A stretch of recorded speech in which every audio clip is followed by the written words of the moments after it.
Mumbai Indians టీంలో ఎప్పుడూ ఏదో ఒక వివాదం. ప్రధానంగా కెప్టెన్గా హార్దిక్ పాండ్యా అయిన దగ్గర నుంచి టీంలో అంతర్గత విభేదాలు తలెత్తుతూనే ఉంటున్నాయి. పైగా జట్టు ప్రదర్శన కూడా అంతకంతకు తీసికట్టుగా మారుతోంది. ఈ సీజన్లో ఇప్పటివరకు 4 మ్యాచ్లు ఆడిన ముంబై ఇండియన్స్ 3 ఓడిపోయింది. లాస్ట్ మ్యాచ్లో లక్నో సూపర్ జెయింట్స్ మీద గెలిచే అవకాశాలున్నా కూడా చెత్త నిర్ణయాలతో మ్యాచ్ను కోల్పోయింది ముంబై. ఇప్పుడు కొత్తగా తిలక్ వర్మకు జరిగిన అవమానం జట్టులో మరోసారి కుదుపులకు కారణమవుతోంది. హార్దిక్ పాండ్యా నిర్ణయాలపై సూర్యకుమార్ యాదవ్, తిలక్ వర్మ సంతృప్తితో లేరట. 22 ఏళ్ల వయసులో హార్డ్ హిట్టర్గా పేరు తెచ్చుకున్న తిలక్ వర్మను రిటైర్డ్ అవుట్ చేసి మరీ గత మ్యాచ్లో మిచెల్ శాంట్నర్ను పాండ్యా బరిలోకి దింపడం వివాదాస్పదమైంది కదా. ఇప్పుడు దాని కాన్సిక్వెన్సెస్ ఏంటంటే తిలక్ వర్మ తన సోషల్ మీడియా ఖాతాల్లో నుంచి ముంబై ఇండియన్స్ అనే పేరుని తొలగించాడు.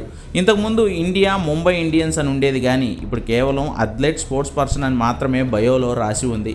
ఇది కేవలం నార్మల్గానే తీసేశాడా, లేదా ఈ సీజన్ తర్వాత తను ముంబైని వదిలేయాలనే ఉద్దేశంతో ఉన్నాడా అనేది మాత్రం తెలియాల్సి ఉంది.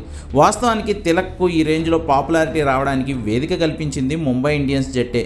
కానీ కెప్టెన్ హార్దిక్ తీరు నచ్చక మాత్రమే తిలక్ ఇబ్బంది పడుతున్నట్లు తెలుస్తోంది. ఈరోజు ఆర్సీబీతో జరిగే మ్యాచ్లో పాండ్యా తనపై చేసిన స్లో బ్యాటింగ్ విమర్శలకు తిలక్ వర్మ బ్యాట్తోనే సమాధానం చెప్తాడేమో చూడాలి.